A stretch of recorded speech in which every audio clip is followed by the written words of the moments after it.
ஆமாத்தியர் திட்டப்படியே சந்திரகுப்தன் அன்று இறந்து விடுவான் என்று அவரோடு இருந்த 2 அமைச்சர்கள் கூற, அதை கேட்டு ஆமாத்தியர் மகிழ்ச்சி அடைந்தாலும் சிறிது யோசனை செய்து கவனமாக கூறினார்.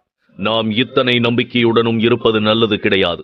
நமக்கு உதவுவதற்கு தயாராக இருக்கும் குறுநாட்டு மன்னர்களின் தளபதிகள் சரியான நேரத்தில் தங்களது வேலையை செய்யவில்லை என்றால் நிச்சயமாக இந்த திட்டம் தோல்வி அடைந்துவிடும். மேலும் நாம் இவ்வாறு ஒரு திட்டமிட்டு இருப்பது யாருக்கும் தெரியக்கூடாது. இன்று நடக்கப் போகும் மகத நாட்டின் அணிவகுப்பை பார்ப்பதற்காக நிறைய மக்கள் அந்த இடத்தில் குழுமியிருப்பார்கள். ஆனால் அவர்கள் அனைவருக்கும் நடந்த இந்த சம்பவம் ஒரு எதிர்பாராத விபத்தாகத்தான் தெரிய வேண்டும். அப்படி இருந்தால்தான் தங்களது மன்னன் சந்திரகுப்தனுக்கு திடீரென்று ஏற்படும் பிரச்சனைகளை சமாளிக்கும் திறன் இல்லை என்பது அவர்களுக்கு புரியும். இதனால் நமக்கு இன்னொரு நன்மை என்னவென்றால், எதிர்பாராமல் நடக்கும் ஒரு சாதாரண பிரச்சனையையே சமாளிக்க முடியாதவன் எவ்வாறு தங்களது நாட்டை வருங்காலத்தில் வரும் பிரச்சனைகளிலிருந்து காப்பாற்ற முடியும் என்றவர்களுக்கு சந்தேகம் வந்துவிடும் என்று கூற, இதை கேட்டு அந்த அமைச்சர்கள் மிகவும் உற்சாகமடைந்தார்கள். ஆஹா, இதுதான் உங்களுடைய உண்மையான ராஜதந்திரம் ஆமாத்தியரே. இந்த திட்டத்தின் மூலம் நமக்கு நிறைய நன்மைகள் ஏற்பட போகின்றன. இதன் மூலம் சந்திரகுப்தன் இறந்து போவது மட்டுமல்லாது, இனி அந்த சாணக்கியர் யாரை மன்னனாக மாற்ற வேண்டும் என்று எண்ணினாலும் அவர்கள் மீது மக்களுக்கு ஒரு நம்பிக்கையும் வராது. எனவே அவருடைய மொத்த கனவும் கனவாகவே கலைந்து போகப் போகிறது. சாணக்கியரின் மீது இருக்கும் மதிப்பும் மண்ணோடு மண்ணாக வீழப் போகிறது என்று கூறிக்கொண்டிருக்க, திடீரென்று பதட்டமாக அங்கே வந்த ஒரு அமைச்சர் ஆமாத்தியரை வணங்கி, ஆமாத்தியரே, இப்பொழுதுதான் எனக்கு ஒரு ரகசிய தகவல் வந்திருக்கிறது என்று கூற, ஆமாத்தியர் புருவம் சுருக்கி, ரகசிய தகவலா? எதை பற்றி என்று கேட்டார். அதற்கு அந்த அமைச்சர், ஆமாத்தியரே, இப்பொழுது நாம் நினைப்பது போல் சந்திரகுப்தனோ அல்லது இளவரசி நந்தினியோ அரண்மனையில் கிடையாது என்று கூற, ஆமாத்தியர் அதை கேட்டு அதிர்ந்து போய்விட்டார். மேலும் அந்த அமைச்சர் தொடர்ந்து, எனக்கு என்னவோ நமது திட்டம் அந்த சாணக்கியருக்கு தெரிந்துவிட்டது என்று எண்ணுகிறேன். அதனால்தான் சந்திரகுப்தனையும் இளவரசி நந்தினியையும் அரண்மனையிலிருந்து மறைய வைத்துவிட்டு தானும் இங்கிருந்து சென்று விட்டார் என்று கூற, இதனால் ஆமாத்தியரின் அதிர்ச்சி மேலும் அதிகமாக அவர் வேகமாக யோசித்தார். அந்த சாணக்கியரும் அரண்மனையில் இல்லை என்றால் இப்பொழுது அவர் எங்கேதான் சென்று இருப்பார் என்று ஆமாத்தியர் வினவ, அமைச்சர் வேகமாக பதில் கூறினார். இப்பொழுது அவர் தன்னுடைய நண்பரான கார்மேக வளவனோடு வடக்கு திசையை நோக்கி சென்று கொண்டிருக்கிறார். அதுவும் யாருக்கும் தெரியாமல் அவர்கள் அனைவரும் ரகசியமாக அரண்மனையின் பின்பக்க வழியாக சென்று இருக்கிறார்கள் என்று கூற, ஆமாத்தியர் இதை கேட்டு மேலும் திடுக்கிட்டு விட்டார். என்னது, வடக்கு திசையா? அங்குதானே குறுநாட்டை சேர்ந்த மன்னர்கள் எல்லாம் படையெடுத்து வந்து முற்றுகையிட்டு இருக்கிறார்கள் என்று கேட்டார். அப்பொழுதுதான் அங்கு இருந்த அனைவருக்குமே அந்த விஷயம் ஞாபகத்திற்கு வந்தது. இதனால் பதட்டமடைந்த ஒரு அமைச்சர், ஆமாத்தியரே, நமது திட்டம் நிச்சயமாக சாணக்கியருக்கு தெரிந்துவிட்டது போல. அதனால்தான் அவர் உடனடியாக தன்னோடு ஒரு படையை அழைத்துக் கொண்டு அங்கே சென்று இருக்கிறார் என்று கூற, ஆமாத்தியர் எரிச்சல் அடைந்தார். அமைச்சரே, நீங்கள் என்ன முட்டாளா? சாணக்கியர் ஒரு சாதாரண ஆச்சாரியார். அவர் ஒன்றும் சந்திரகுப்தனை போன்ற வீரன் கிடையாது. எனவே படையை அழைத்துக் கொண்டு சென்று அவர் என்ன செய்ய போகிறார்? நிச்சயமாக இது அந்த சந்திரகுப்தனின் வேலையாகத்தான் இருக்கும். அவன்தான் விஷயம் அறிந்து ஒரு படையை தன்னோடு அழைத்துச் சென்று இருப்பான் என்று கூற, இதை கேட்டுவிட்டு அமைச்சர்கள் அனைவரும் அமைதியாகிவிட்டார்கள். ஆனால் ஆமாத்தியருக்கு அப்பொழுதுதான் மனதிற்குள் இருந்த பயம் அதிகமாக தொடங்கியது. மேலும் அவர் யோசனையாய், இந்த விஷயம் மிகவும் முரண்பாடோடு இருக்கிறது. எதற்காக சாணக்கியர் கார்மேக வளவனோடு அங்கு செல்ல வேண்டும்? அதுவும் யாரும் அறியாமல் ரகசியமாக செல்ல வேண்டும் என்றால் இதற்கு பின்பு நிச்சயமாக ஒரு பெரிய திட்டம் இருக்கும் என்று தோன்றுகிறது. இந்த நேரத்தில் சந்திரகுப்தனும் அரண்மனையிலிருந்து காணாமல் போயிருக்கிறான். அப்படியென்றால் நடக்கப் போகும் அணிவகுப்பை யார் வழி நடத்தப் போகிறார்கள் என்று கேட்க, ஆமாத்தியரின் இந்த கேள்விகளுக்கு அங்கிருந்த யாரிடமும் பதிலே இல்லை. ஆனால் ஒரு அமைச்சர் யோசனையாய், ஆமாத்தியரே, நாம் எண்ணியதற்கு மாறாய் இப்பொழுது சூழ்நிலை மாறிவிட்டது. எனவே இனி நம் திட்டம் என்னாவது? சந்திரகுப்தனே இப்பொழுது அரண்மனையில் இல்லை என்று கூற, அதை கேட்டு ஆமாத்தியர் ஒரு நிமிடம் யோசனை செய்துவிட்டு, இது அவர்களுடைய தந்திரமாகவும் இருக்கலாம், இல்லை என்றால் இருவருமே மிகப்பெரிய ஆபத்தில் மாட்டிக்கொண்டும் இருக்கலாம் என்று கூற, அமைச்சர்கள் ஆமாத்தியரின் மனதை புரிந்து கொள்ள முடியாது. பிரச்சனையிலா? என்ன ஆமாத்தியரை கூறுகிறீர்கள்? அவர்களுக்கு என்ன பிரச்சனை வந்துவிடப் போகிறது என்று கேட்க, ஆமாத்தியர் அதற்கு, ஆம், மிகப்பெரிய பிரச்சனை இருந்ததால் தான் இப்பொழுது நாட்டின் அரியணையை கூட விட்டுவிட்டு சென்று இருக்கிறார்கள். ஆனால் ஏற்கனவே சந்திரகுப்தனை மன்னராக அறிவித்து விட்டதால் தாங்கள் இங்கே இல்லை என்றாலும் யாரும் அதை கைப்பற்றி விட மாட்டார்கள் என்ற நம்பிக்கை அவர்களுக்கு நிச்சயமாக இருக்கும் என்று கூறியவர் பேசுவதை நிறுத்த, உடனடியாக அவரது மனதிற்குள் ஒரு நல்ல திட்டம் உருவானது. இதனால் அவரது உதட்டில் விஷமமான ஒரு புன்னகை உருவாக அவர் தன்னிடமே கூறிக்கொண்டார், அவர்களுக்கு பிரச்சனை என்றால் எனது திட்டம் இன்னும் எளிமையாகிவிடும். ஒருவேளை இது அவர்களுடைய தந்திரமாக இருந்தாலும் கூட அதற்கு எதிராக நான் ஒரு புது தந்திரத்தை உருவாக்கப் போகிறேன். மொத்தத்தில் இது பிரச்சனையோ இல்லை தந்திரமோ எதுவாக இருந்தாலும் நான் அதை எனக்கு சாதகமாக பயன்படுத்திக் கொள்ள வேண்டும். சந்திரகுப்தன் பிரச்சனையினால் அரண்மனையை விட்டு சென்று இருந்தால் அவன் கூடிய சீக்கிரமே திரும்பி விடுவதற்கு வாய்ப்பிருக்கிறது. எனவே அவன் திரும்பி வருவதற்குள் நாம் உடனடியாக நமது திட்டங்களை செயல்படுத்த வேண்டும். முக்கியமாய் அவன் இங்கே திரும்பி வரும் நேரம் மகத நாட்டின் அரியணையை நாம் கைப்பற்றி இருக்க வேண்டும் என்று கூற, இதை கேட்டு ஒரு அமைச்சர் ஆச்சரியமாய், ஆமாத்தியரே, அப்படி என்றால் நாம் புதிதாக என்ன திட்டத்தை செயல்படுத்தப் போகிறோம் என்று கேட்க, ஆமாத்தியரோ அதற்கு, அதை நீங்களே தெரிந்து கொள்ளத்தான் போகிறீர்கள் அமைச்சரே என்று கூற, ஆமாத்தியரின் இந்த புதிரான பேச்சை கேட்டு அமைச்சர்களுக்கு குழப்பமாயிருந்தது. ஆனால் ஆமாத்தியர் மட்டும் மிகவும் தெளிவாக இருப்பதை பார்த்தவர்கள் அவரிடம் நிச்சயமாக ஒரு உறுதியான திட்டம் இருக்கிறது என்பதை உறுதிப்படுத்திக் கொண்டு சற்று நிம்மதியடைய இன்னொரு அமைச்சர் சற்று எச்சரிக்கையாக கேட்டார். ஆனால் ஆமாத்தியரே, நீங்கள் இந்த புதிய திட்டத்தை செயல்படுத்துவதற்கு முன்பே அந்த சந்திரகுப்தன் அரண்மனைக்கு திரும்பிவிட்டால் என்ன செய்வது என்று கேட்க, ஆமாத்தியர் அதற்கு சிரிப்போடு, அவன் திரும்பிவிட்டால் பின்பு என்னுடைய முந்தைய திட்டத்தை போல் அவனை கொன்றுவிடலாம். மொத்தத்தில் அவன் வந்தாலும் வராமல் போனாலும் வெற்றி நமதுதான் என்று கூற, அதை கேட்ட பின்னாலும் கூட அந்த அமைச்சருக்கு சிறிதும் திருப்தியாக இருக்கவில்லை. அவர் விடாது, ஆனால் சந்திரகுப்தனை போலவே அந்த ஆச்சாரியரும் திரும்பிவிட்டால் என்ன செய்வது என்று கேட்க, ஆமாத்தியர் இப்பொழுது சிறிது யோசித்தார். ஆம், எனக்கும் அந்த சாணக்கியரின் மீது சிறிது சந்தேகமாகத்தான் இருக்கிறது. நிஜமாகவே அவர் மகத நாட்டின் வடக்கு எல்லையை நோக்கி சென்று இருந்தால் அதன் பின்பு ஒரு மிகப்பெரிய காரணம் இருக்க வேண்டும். கார்மேக வளவனின் தந்திரத்தை பற்றி எனக்கு நன்றாக தெரியும். அவன் சாணக்கியரை அழைத்துச் சென்று ஏதேனும் பிரச்சனைகளில் சிக்க வைக்க திட்டமிட்டிருக்கலாம். அதற்காகவே சாணக்கியரை ஏமாற்றி அங்கே அழைத்துச் சென்றும் இருக்கலாம் என்று கூறிக்கொண்டிருக்க, அவர் அதை சொல்லி முடிப்பதற்கு முன்பே அரண்மனையே அதிர்வது போல் முரசின் முழக்கம் கேட்கத் தொடங்க, ஆமாத்தியர் அவசரமாக ஜன்னலுக்கு வெளியே பார்த்தார். அதை கேட்கும் பொழுதே இன்னும் சிறிது நேரத்தில் மகத நாட்டின் படைகளின் அணிவகுப்பு தொடங்கப் போகிறது என்பதை புரிந்து கொள்ள முடிந்தது. அவர் எண்ணியது போலவே வீரர்கள் அணிவகுப்பு தொடங்கப் போவதை பற்றி தெரிவிக்க தொடங்க, அனைத்து பொதுமக்களும் அணிவகுப்பு நடக்கும் இடத்தை நோக்கி செல்லத் தொடங்கினார்கள்.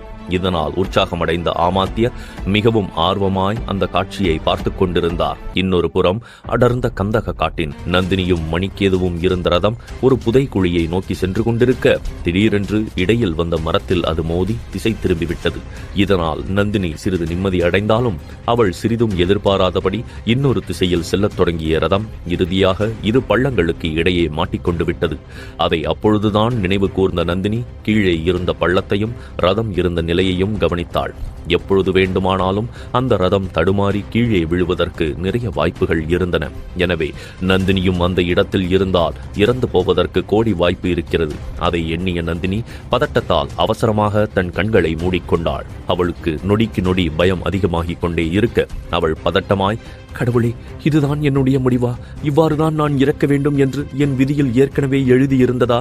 எதற்காக என் வாழ்வில் இத்தனை சோதனை என்றவள் அழத் தொடங்கிவிட, அவளுக்கு மணிக்கேதுவின் நினைவு வந்தது. மணிக்கேதுவும் இந்த ரதத்தில் தானே இருந்தான், பின்பு அவன் எங்கே சென்றான் என்று எண்ணிய நந்தினி அவசரமாக தன்னை சுற்றி பார்க்க, அங்கே மணிக்கேது இருந்ததற்கான எந்த ஒரு தடயமும் இருக்கவில்லை.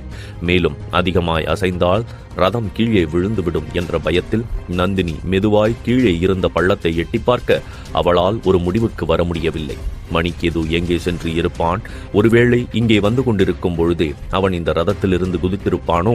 அப்படியும் இல்லை என்றால் அவன் இந்த பள்ளத்திற்குள் விழுந்திருப்பானோ என்று கற்பனை செய்த நந்தினி பதட்டமாக மறுபடியும் அந்த பள்ளத்தில் எட்டி பார்க்க, அங்கு சிறிது கூட வெளிச்சமே இல்லாது மிகவும் இருட்டாயிருந்தது. எனவே நந்தினி பதட்டமாய், நிச்சயமாய் மணிக்கேது இந்த பள்ளத்தில் விழுந்து இறந்துதான் போயிருக்க வேண்டும். ஆனால் மணிக்கேதுவைப் போல் இந்த பள்ளத்தில் விழுந்து எனது உயிரை விடுவதற்கு நான் தயாராக இல்லை. நான் வாழ வேண்டும். நான் நிச்சயமாக பிழைத்து என்னுடைய சந்திரகுப்தனிடம் செல்ல வேண்டும் என்று எண்ணிய நந்தினி முதலில் அழுவதை நிறுத்தி தன்னைத்தானே நிதானப்படுத்திக் கொண்டு முதலில் எப்படியாவது அங்கிருந்து தப்பித்துச் செல்ல வேண்டும் என்று முடிவு செய்தாள். அவள் முதலில் நிதானமாக எழுந்து கொள்ள முயற்சிக்க, அப்பொழுதுதான் தனது உடை அந்த ரதத்தின் ஒரு பக்கத்தில் மாட்டியிருப்பதை கவனித்தாள். முதலில் அதை நிதானமாக எடுத்தவள் அது விடுபட்டதும் சற்று நிம்மதியாய் அங்கிருந்து தப்பித்து விடலாம் என்ற எண்ணத்தில் எழுந்து அந்த பள்ளத்தில் ஏறுவதற்கு முயற்சி செய்ய, திடீரென்று ரதம் சற்று அதிகமாய் ஆடத் தொடங்கியது. இதனால் பொறுமை காத்த நந்தினி எச்சிலை விழுங்கிக் கொண்டு மறுபடியும் பள்ளத்தை பார்க்க, அவளது மனதிற்குள் இருந்த பயம் அதிகமாக தொடங்கியது. இல்லை நந்தினி, நீ இவ்வாறு பயம் கொள்ளக்கூடாது. நீ நிச்சயமாக இங்கிருந்து தப்பித்துச் சென்றே ஆக வேண்டும். அந்த பள்ளத்தை பார்க்காதே, உன்னால் இது முடியும் என்று தன்னைத்தானே தைரியப்படுத்திக் கொண்ட நந்தினி நிதானமாக எழுந்து நின்று அந்த பள்ளத்திற்கு மேலே கை வைக்க அவள் எதிர்பாராததற்கு எதிராய் ரதம் இன்னும் வேகமாக ஆடத் தொடங்கியது. அவ்வளவு நேரமும் தைரியமாக இருந்த நந்தினியின் மனம் இறப்பை எதிர்கொள்வதற்கு ஒரு நிமிடம் தயாராகிவிட அவள் முகம் பயத்தால் வெளுத்து போனது. அவ்வளவுதான், நான் இறக்கப் போகிறேன் என்று நந்தினி எண்ணிய சமயம் ரதம் மேலும் சத்தத்தோடு பள்ளத்தை நோக்கி செல்லத் தொடங்க நந்தினி பயத்தில் பயங்கரமாக அலறிவிட்டாள். ஆனால் அதிசயக்கும் வகையால் ரதம் கீழே சென்றாலும் நந்தினியின் கைகளை யாரோ இறுக்கமாக பற்றிவிட நந்தினி அதை கூட கவனிக்கவில்லை. அவள் பயத்தில் கத்திக்கொண்டே இருக்க யாரோ அவளை அவசரமாக மேலே தூக்கத் தொடங்கினார்கள். சில நிமிடங்களுக்கு பின்புதான் தனக்கு எதுவும் ஆகவில்லை என்பதை உணர்ந்த நந்தினி கண்களை விரித்து பார்க்க அவளுக்கு எதிராய் மணிக்கேதுதான் வன்மமாய் புன்னகைத்தபடி நின்று கொண்டிருந்தான். அவனை உயிரோடு பார்த்து திடுக்கிட்டு போன நந்தினி தான் இறக்கவில்லை, உயிரோடுதான் இருக்கிறோம், மேலும் தன்னை இந்த மணிக்கேதுதான் காப்பாற்றி இருக்கிறான் என்பதை அறிந்து கலவரமாக அவனை பார்க்க மணிக்கேதுவின் முகமோ முன்பை விட மிகவும் கொடூரமாக இருந்தது. அவனது தலையிலும் காயம் ஏற்பட்டு முகத்தில் எல்லாம் ரத்தம் வடிந்திருக்க உடல் முழுவதும் சேரும் சகதியுமாக இருந்தது. எதற்காக இவன் தன்னை காப்பாற்ற வேண்டும் என்று புரியாத நந்தினி அவனை கலவரமாய் பார்க்க அவனோ கோபமாய் சிரித்தபடி, உன்னை அவ்வளவு எளிதாக இறக்க விட்டு விடுவேன் என்று எண்ணிவிட்டாயா நந்தினி? நீ இவ்வளவு சாதாரணமாய் இறக்கக்கூடாது. நீ சிறிது நேரம் காத்திரு. அந்த சந்திரகுப்தன் நிச்சயமாக உன்னை தேடி இங்கே வருவான். அதன் பின்பு நான் உன்னை பார்த்துக் கொள்கிறேன் என்று சொல்லிவிட்டு மணிக்கேது பேய் போல சிரிக்கத் தொடங்கிவிட அது அந்த மொத்த காட்டிலும் எதிரொலித்தது. இவ்வாறு வெவ்வேறு இடத்தில் வெவ்வேறு பிரச்சனைகள் உருவாகி இருக்க ஆச்சாரிய சாணக்கியரை காப்பாற்றுவதற்காக மகத நாட்டின் வடக்கு எல்லையை நோக்கி சந்திரகுப்தன் வேறு சென்று கொண்டிருந்தான்.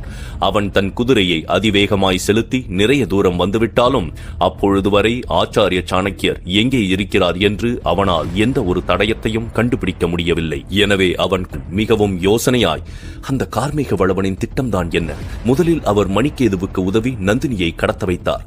இப்பொழுது ஆச்சாரிய சாணக்கியரையும் தனியாக அழைத்துச் சென்று இருக்கிறார். அவர் எந்த விஷயத்தை நிறைவேற்ற இவ்வாறெல்லாம் செய்து கொண்டிருக்கிறார் என்றவன் யோசிக்க நந்தினியை பற்றி நினைத்ததுமே அவனது மனதிற்குள் நந்தினியும் இப்பொழுது பிரச்சனையில் மாட்டிக்கொண்டிருப்பது நினைவுக்கு வந்தது. இதனால் அவனது பயம் மேலும் அதிகமாக அவன் பதட்டமாக வானத்தை பார்த்தான். வானத்தில் ஆதவன் மிகவும் பிரகாசமாய் இருந்ததால் அவன் பதட்டமாய், இப்பொழுதே மதியம் முடியப் போகிறது.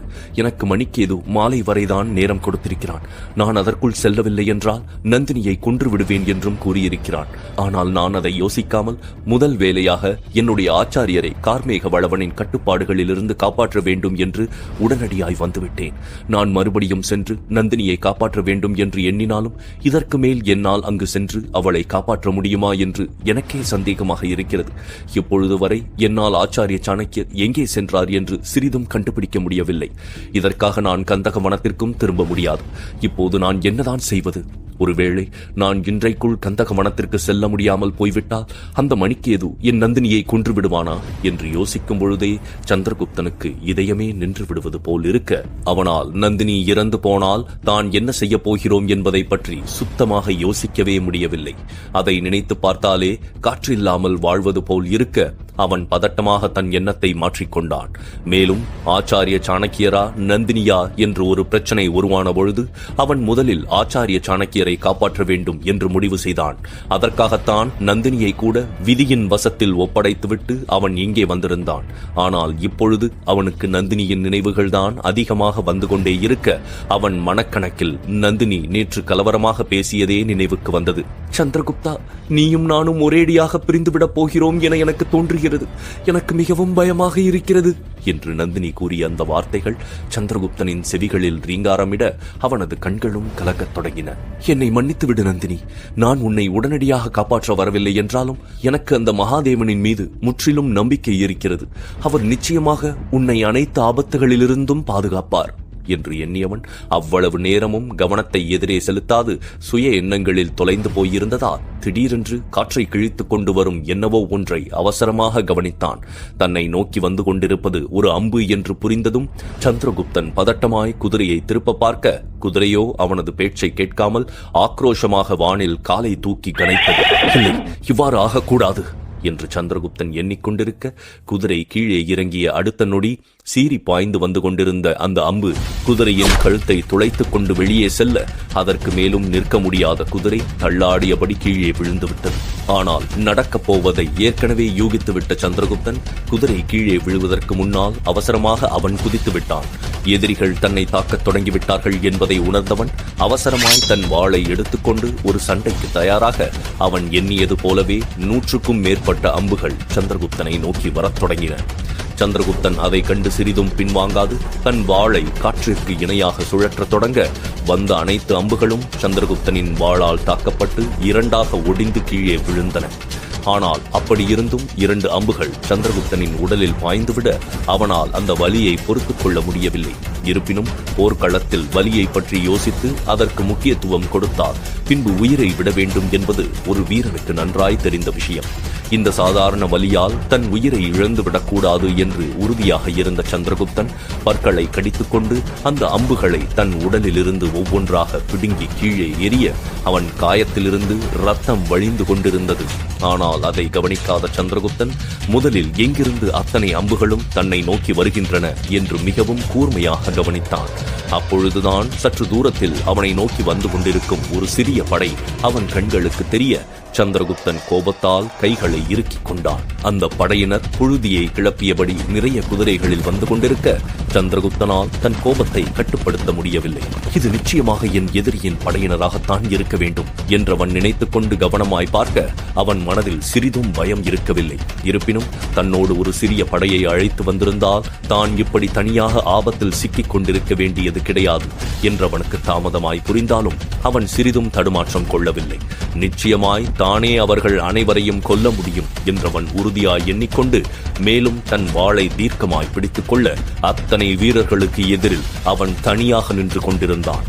அவன் குதிரையின் மீது இருந்தால் கூட சண்டையிடுவதற்கு வசதியாக இருந்திருக்கும்.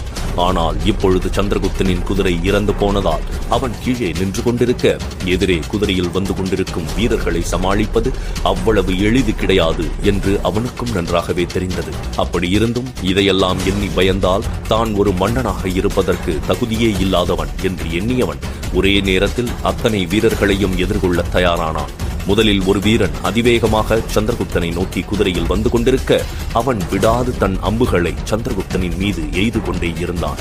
ஆனால் சந்திரகுப்தன் தன் வாளை சுழற்றி அதிலிருந்து தன்னை பாதுகாத்துக் கொண்டவன் முதல் வேளையாய் சிங்கமென சீறி பாய்ந்து தன்னை நோக்கி வந்த வீரனின் தலையை வெட்டி வீச அவன் துடித்தபடி குதிரையிலிருந்து கீழே விழுந்து நொடியில் இறந்து போனான்.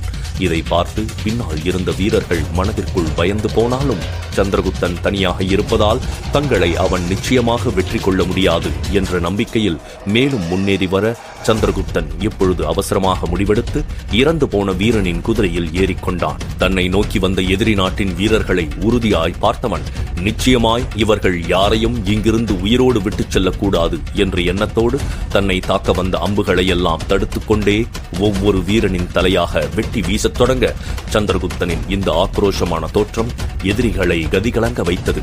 இறந்து போன ஒவ்வொரு வீரனின் ரத்தமும் சந்திரகுப்தனின் மீது தெரித்து அவனை ஒரு ருத்ர மூர்த்தியாக காட்ட அவன் அத்தனை வீரமாய் சிறிதும் பின்வாங்காமல் அனைத்து வீரர்களையும் கொன்று கொண்டிருந்தான். அவனது கையில் இருந்த வாள் எவ்வாறு செயல்படுகிறது என்பதையே அந்த வீரர்களால் புரிந்து கொள்ள முடியவில்லை. ஆனாலும் அவன் முகத்தில் எல்லையில்லாத கோபம் தெரிய அவன் நொடிக்கும் குறைவான நேரத்தில் நிறைய வீரர்களின் தலையை வெட்டி வீசிவிட்டான். இதனால் சிறிது நேரத்திலேயே அவனை தாக்க வந்த படையில் இருந்த பாதி வீரர்கள் இறந்து போய்விட 2 வீரர்கள்தான் இறுதியாக உயிர் தப்பினார்கள். அவர்களும் இப்பொழுது உயிருக்கு பயந்து தங்கள் குதிரைகளை திருப்பிக் கொண்டு அங்கிருந்து தப்பித்துச் செல்ல தொடங்க சந்திரகுப்தன் அவர்களை விடுவதற்கு தயாராக இல்லை. அவன் விடாது பின்தொடர்ந்து சென்று அந்த 2 வீரர்களில் ஒருவனின் தலையை சீவிவிட இதை கண்ட ஒரே ஒரு வீரன் உயிர் பயத்தில் தன் குதிரையை நிறுத்தி கீழே குதித்து சந்திரகுப்தனுக்கு முன்னால் மண்டியிட்டு அமர்ந்து விட்டான். அதை கவனிக்காத சந்திரகுப்தனோ அவனையும் கொல்வதற்கு தன் வாளை உயர்த்த அவன் பதட்டமாய், மன்னா, என்னை மன்னித்து விடுங்கள், தயவு செய்து என்னை கொன்று விடாதீர்கள் என்று கெஞ்சத் தொடங்க சந்திரகுப்தனால் அவனது இந்த தோற்றத்தை சற்றும் சகித்துக் கொள்ள முடியவில்லை. எனவே அவன் ஆத்திரத்தில் பற்களை கடித்தபடி, கோழையே, ஒரு வீரனாய் இருந்து கொண்டு போர்க்களத்தில் உயிர் பிழைக்க வேண்டும் என்று எதிரியிடம் கெஞ்சிக் கொண்டிருக்கிறாயே, உனக்கு சிறிது கூட கேவலமாக இல்லையா? உன் வாளை எடுத்து என்னோடு சண்டையிட்டு என்னை கொல், இல்லை என்றால் நீ செத்துமடி என்று கத்த, வீரனோ உடல் நடுங்கியபடி, ஐயோ மன்னா, உங்களோடு சண்டையிடும் அளவிற்கு எனக்கு தைரியம் கிடையாது. மேலும் சண்டையிட்டு நான் வெற்றி பெறுவேன் என்ற நம்பிக்கையும் கிடையாது. எங்களுடைய படையின் தளபதிதான் உங்களை கொல்வதற்கு இதைவிட ஒரு சரியான சந்தர்ப்பம் கிடையாது என்று கூறி உடனடியாக உங்களை கொல்லும்படி எங்களுக்கு ஆணையிட்டிருந்தார். நாங்கள் எங்கள் படைத்தலைவனின் ஆணைகளைத்தான் பின்பற்றினோம். மற்றபடி இது எங்களுடைய எண்ணம் கிடையாது மன்னா என்றவன் கைகளை கூப்பி கெஞ்ச, சந்திரகுப்தன் இப்பொழுது சற்று பொறுமையாய், உன்னுடைய படைத்தளபதி யார்? மேலும் நீங்கள் அனைவரும் எந்த நாட்டைச் சேர்ந்தவர்கள் என்று கேட்டான். அந்த வீரனும் இப்பொழுது நிதானமாக பதில் கூறினான். மன்னா, நாங்கள் அனைவரும் மகத நாட்டின் வடக்கு திசையில் இருக்கும் ஒரு சிறு குறு நாட்டைச் சேர்ந்தவர்கள். எங்கள் மன்னருக்கு நீங்கள் மகத நாட்டின் மன்னராயிருப்பதில் சிறிது கூட விருப்பமே கிடையாது. மேலும் அவர் மகத நாட்டின் முந்தைய முதலமைச்சருக்கு மிகவும் நெருக்கமான நண்பர் என்பதால் அவர் உங்களை கொல்ல வேண்டும் என்ற எண்ணத்தோடுதான் ஆரம்பத்தில் இருந்தே இருந்தார். ஆனால் இப்பொழுது அவர் மட்டும் அவ்வாறு எண்ணவில்லை. வடக்கு திசையில் இருக்கும் அனைத்து குறுநாடுகளுமே உங்களுக்கு எதிரிகளாக மாறிவிட்டார்கள். இப்பொழுது அவர்கள் அனைவரும் தங்களுடைய படைகளை திரட்டிக் கொண்டு உங்களை கொல்வதற்காகத்தான் வடக்கு எல்லையை முற்றுகையிட்டு இருக்கிறார்கள். மன்னா, முன்பு எங்களுக்கு உங்களுடைய பராக்கிரமத்தை பற்றியும் வீரத்தை பற்றியும் சரியாக தெரியாது. இப்பொழுது உங்களை நேரடியாக பார்த்த பின்புதான் நீங்கள் எத்தகைய வீரர் என்பதை எங்களால் புரிந்து கொள்ள முடிகிறது. மேலும் என்னுடன் வந்த மொத்த படையையும் நீங்கள் தனியாக நின்று கொன்றுவிட்டதை என்னால் சிறிதும் நம்ப முடியவில்லை. நீங்கள் இவ்வளவு பராக்கிரமம் மிக்கவர் என்று உங்களுடைய மற்ற எதிரி மன்னர்களுக்கு தெரிந்தால் அவர்கள் நிச்சயமாக ஆமாத்தியருக்கு சாதகமாக இருப்பதை விடுத்து உங்களுக்கு நண்பர்களாக மாறிவிடுவார்கள் என்று கூற, சந்திரகுப்தன் அதற்கு பெரிதாக எந்த ஒரு பதிலும் கூறவில்லை. அவன் அந்த வீரனை தான் பார்த்துக் கொண்டே இருக்க அவன் மறுபடியும் தன் உயிருக்காக கெஞ்சினான். என்னை விட்டுவிடுங்கள் மன்னா, நான் இப்படியே சென்று விடுகிறேன் என்றவன் கூற, சந்திரகுப்தன் அதற்கு பதில் கூறாமல் தன் குதிரையை திருப்பி அங்கிருந்து செல்லத் தொடங்கினான். ஆனால் அவனை உடனடியாய் தடுத்து நிறுத்திய அந்த வீரன், மன்னா, நீங்கள் ஆச்சாரிய சாணக்கியரை தான் தேடி செல்கிறீர்கள் என்றால் உங்களுடைய இந்த முயற்சி வீணாகும் என்பதை நான் இப்பொழுதே தெரிவித்துக் கொள்கிறேன். ஏனென்றால் நிச்சயமாக அந்த கார்மேக வளவன் ஆச்சாரிய சாணக்கியரை இந்த நேரம் கொன்று இருப்பார் என்று கூற, இதை கேட்டு சந்திரகுப்தன் ஆத்திரமாக கத்தினான். இல்லை, அதற்கு வாய்ப்பே கிடையாது. நான் அவ்வாறு நடக்க விட மாட்டேன் என்று கூறிய சந்திரகுப்தன் அதற்கு மேல் நொடியும் நிற்காமல் வேகமாக அங்கிருந்து சென்றுவிட அவனது கோபத்தை பார்த்து வீரனோ நடுங்கிவிட்டான். மகத நாட்டின் வடக்கு எல்லையை நிறைய குறுநாட்டு மன்னர்கள் ஒன்றாக சேர்ந்து படையெடுத்து வந்திருந்ததால் 1000க்கும் மேற்பட்ட வீரர்கள் மிகவும் உறுதியாக நின்று கொண்டிருந்தார்கள். அவர்களையெல்லாம் தூரத்திலிருந்தே மிகவும் தெளிவாக பார்க்க முடிய ஆச்சாரிய சாணக்கியரும் அவர்களைத்தான் பார்த்து கொண்டிருந்தார். இப்பொழுது அவரும் கார்மேக வளவனும் மகத நாட்டின் வடக்கு எல்லையை நோக்கி சென்று கொண்டிருக்க இருவரும் ரதத்தில் பயணித்துக் கொண்டிருந்தார்கள். ஆனால் கார்மேக வளவனோடு அவரது மாணவர்கள் போல் வந்திருந்த மன்னர் ஹம்பியின் வீரர்கள் தனித்தனி குதிரையில் அந்த ரதத்தை சூழ்ந்து கொண்டு வர அப்பொழுது வரை ஆச்சாரிய சாணக்கியருக்கு அவர்களை பற்றிய உண்மை தெரியாது. மேலும் அவர்களெல்லாம் தகுந்த சந்தர்ப்பத்தை எதிர்பார்த்து தங்களது உடைக்குள் வெவ்வேறு ஆயுதங்களை மறைத்து வைத்திருக்க கார்மேக வளவனிடமிருந்து வரும் சமிக்ஞைக்காகத்தான் காத்துக் கொண்டிருந்தார்கள். இப்பொழுது கார்மேக வளவன் தான் அத்தனை மகிழ்ச்சியாக இருந்தார். அவரால் தனது 2 திட்டமும் வெற்றிகரமாக நடந்து முடிந்துவிட்டதை சிறிதும் நம்ப முடியவில்லை. தனது எண்ணத்தை நிறைவேற்றப் போவதை எண்ணி அவருக்கு மிகவும் குதூகலமாயிருக்க ஆச்சாரிய சாணக்கியரே ஏமாந்து போய் தன்னோடு வந்துவிட்டதை மிகவும் பெருமையாக எண்ணிக்கொண்டார். ஆனால் அதை தன் முகத்தில் வெளிப்படுத்திக் கொள்ளாதவர் தன் அருகே இருந்த ஆச்சாரிய சாணக்கியரிடம், பார்த்தாயா சாணக்கியா, மகத நாட்டின் எல்லையை பிற நாட்டு வீரர்கள் எவ்வாறு கைப்பற்ற காத்திருக்கிறார்கள் என்று? இவர்கள் அனைவருமே அந்த ஆமாத்தியருக்கு சாதகமாக இருப்பவர்கள். மேலும் நிறைய குறுநாடுகள் ஒன்றாக திரண்டு வந்திருப்பதால் இவர்களுடைய வீரர்களின் எண்ணிக்கை மகத நாட்டின் படையை விட அதிகமாகத்தான் இருக்கிறது. எனவே அவர்கள் மகத நாட்டை தாக்கத் தொடங்கினால் நிச்சயமாக அதன் விளைவு எவ்வாறு இருக்கும் என்று உனக்கு நன்றாக தெரியும் என்று கூற ஆச்சாரிய சாணக்கியரும் சற்று படபடப்பாய், ஆமாம் கார்மேகா, அவ்வாறு போர் நடக்க ஆரம்பித்தால் என்ன நடக்கும் என்று எனக்கும் நன்றாகவே தெரியும். மறுபடியும் ஆமாத்தியரிடம் மகத நாடு செல்வதை பின்பு யாராலும் தடுக்க முடியாது என்று கூறிக்கொண்டிருந்தவர் திடீரென்று புன்னகைக்க தொடங்க கார்மேக வளவன் அவரை புரியாமல் பார்த்தார். சாணக்கியா, இது போன்ற இக்கட்டான சூழ்நிலைகளில் நீ புன்னகைப்பதன் காரணம் என்ன என்று கேட்க அதற்கு ஆச்சாரிய சாணக்கியர் கார்மேக வளவனை பார்த்து, அப்படி மகத நாடு ஆமாத்தியரின் கைகளுக்கு சென்று விட்டால் பின்பு உன்னை அவர் மகத நாட்டின் முதலமைச்சராக நியமிக்க மாட்டார் அல்லவா?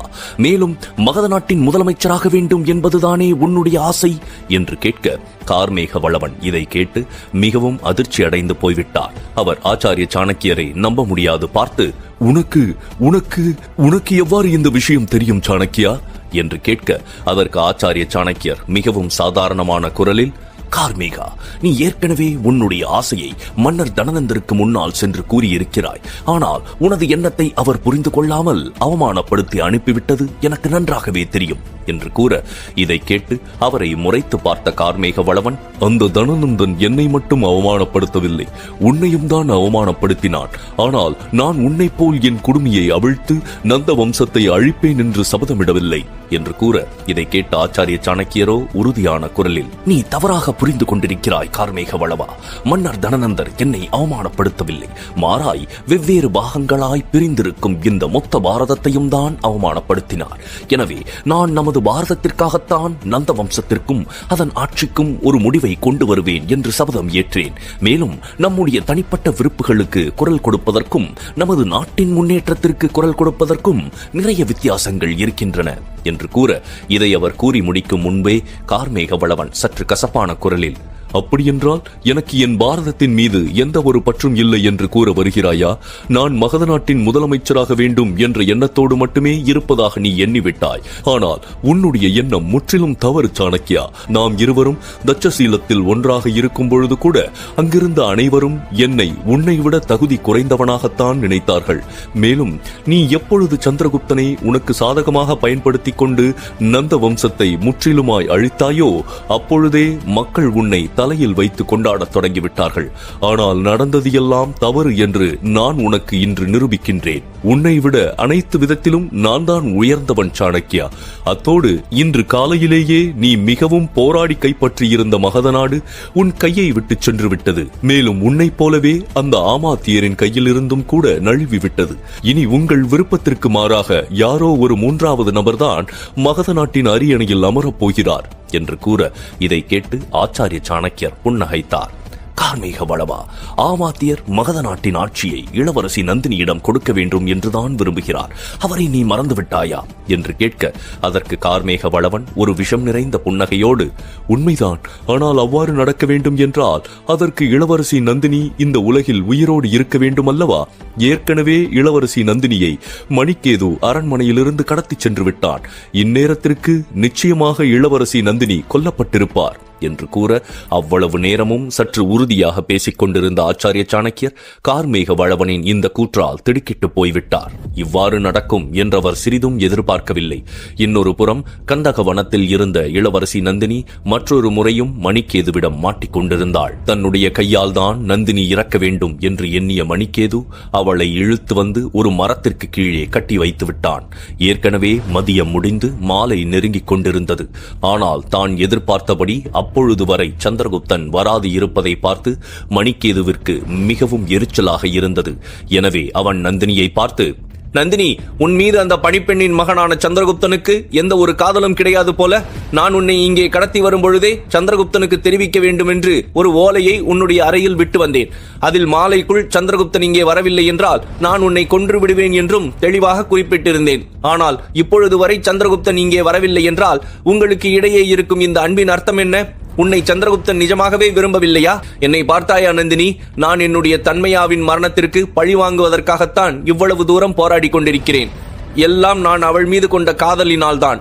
என்னுடைய உயிரை பணயம் வைத்து சந்திரகுப்தனின் அரண்மனைக்குள் நுழைந்தது மட்டுமல்லாது உன்னை இங்கே தனியாக கடத்தி வந்தும் இருக்கிறேன். எல்லாம் என் தன்மையாவின் மீது இருந்த உண்மையான காதலினால்தான் என்று கூற நந்தினி அதை கேட்டு தன்னுடைய முகத்தை குனிந்து கொண்டாள். அவளால் மணிக்கேது கேட்கும் கேள்விகளுக்கோ அல்லது அவன் கூறும் விஷயங்களையோ சுத்தமாக எதிர்கொள்ள முடியவில்லை. மேலும் அவளுக்கு ஆச்சரியமாக இருந்த ஒரு விஷயம் என்னவென்றால், மணிக்கேது கூறியபடி அவன் அரண்மனையில் ஓலையை விட்டுவிட்டு வந்திருந்தால் நிச்சயமாக தான் காணாமல் போயிருக்கும் விஷயம் அனைவருக்கும் தெரிந்திருக்குமே.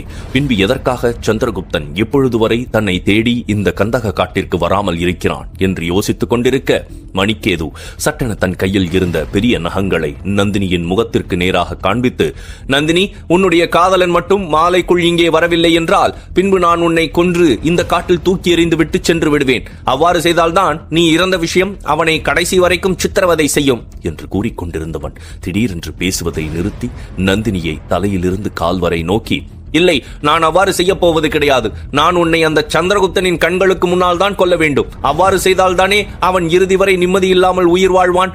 மேலும் உன்னை நான் விரும்பியபடி கொல்ல முடியவில்லை என்றால் எனக்குள் எரிந்து கொண்டிருக்கும் இந்த பழிவாங்கும் நெருப்பு ஒரு நாளும் அணையாது.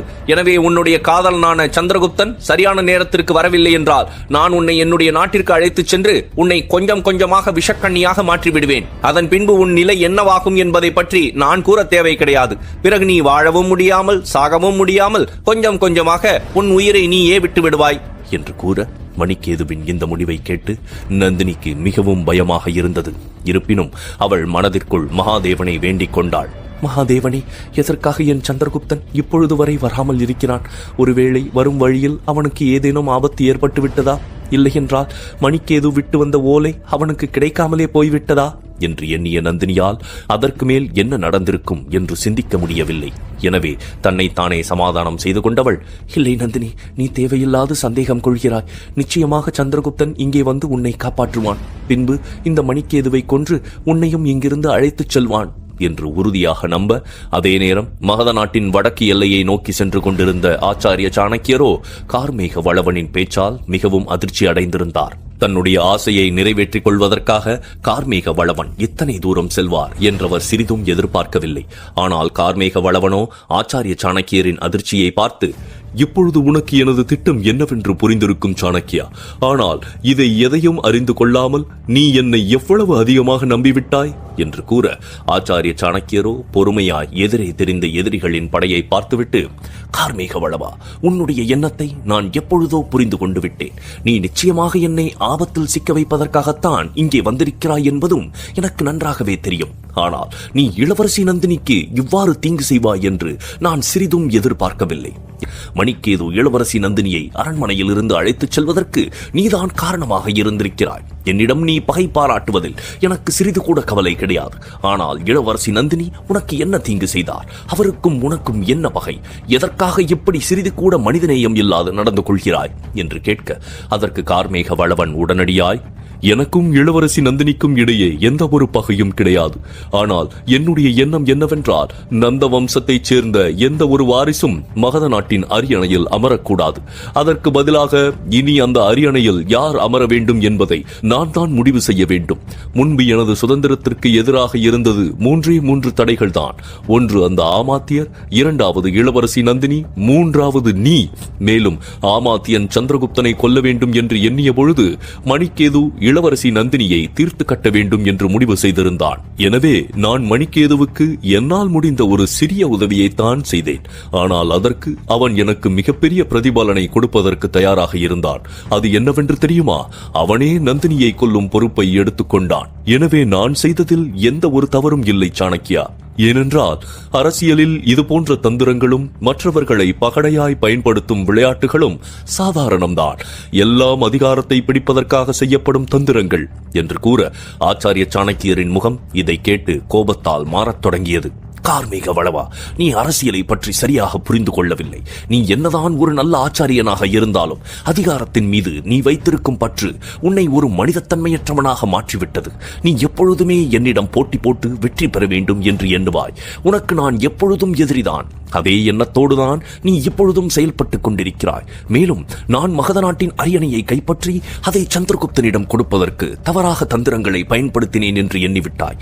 அதனால்தான் நீயும் இவ்வாறெல்லாம் செய்து கொண்டிருக்கிறாய். ஆனால் உன்னுடைய எண்ணங்களும் நம்பிக்கைகளும் முற்றிலும் தவறானது என்று கூற, கார்மேக வளவன் இதை கேட்டு பெரிதாக கவலை கொள்ளவில்லை. மாறாக அவர் ஆச்சாரிய சாணக்கியரை சிரிப்போடு பார்த்து, இப்பொழுது அரசியல் என்றால் என்னவென்று நீ எனக்கு கற்றுக் கொடுக்க ஆரம்பித்து விட்டாயா சாணக்கியா? நீதானே நந்த வம்சத்தை முற்றிலுமாய் அழித்து சந்திரகுப்தனின் கையில் அவர்களுடைய அரியணையை பறித்துக் கொடுத்தது. இப்பொழுது உன்னைப் போலவேதான் நானும் செய்து கொண்டிருக்கிறேன். ஆனால் இதை மட்டும் எதற்காக உன்னால் பொறுத்துக் கொள்ள முடியவில்லை? இவையெல்லாம் காலச்சக்கரத்தின் மாறுதல்கள் தான் சாணக்கியா. அது ஒருமுறை சுழலத் தொடங்கினால் நிச்சயமாய் சுழன்று எங்கு தொடங்கியதோ அங்கேயே வந்துவிடும். இன்று உனக்கு கிடைக்கும் மரியாதைகளும் அதிகாரங்களும் நாளை எனக்கு கிடைக்கும். எதிர்காலத்தில் அது வேறு ஒருவருடைய கைக்கும் சென்றுவிடும். எனவே இதற்கெல்லாம் கவலைப்படுவதில் எந்த ஒரு அர்த்தமும் இல்லை என்று கூற, இதை கேட்ட ஆச்சாரிய சாணக்கியர் கோபமாய், கார்மேக வளவா, என்னை உன்னுடைய தரத்திற்கு இறக்காதே. உன்னை போல் எனக்கு அதிகாரத்தின் மீதோ இல்லை பதவிகளின் மீதோ எந்த ஒரு மரியாதையோ அல்லது பற்றோ கிடையாது. மேலும் நீ நினைப்பது போல் நந்த வம்சத்தை நான் அழிக்கவில்லை. மாறாக மன்னர் தனநந்தர் செய்த குற்றங்களுக்கான தண்டனையைத்தான் அவர் அனுபவித்தார்.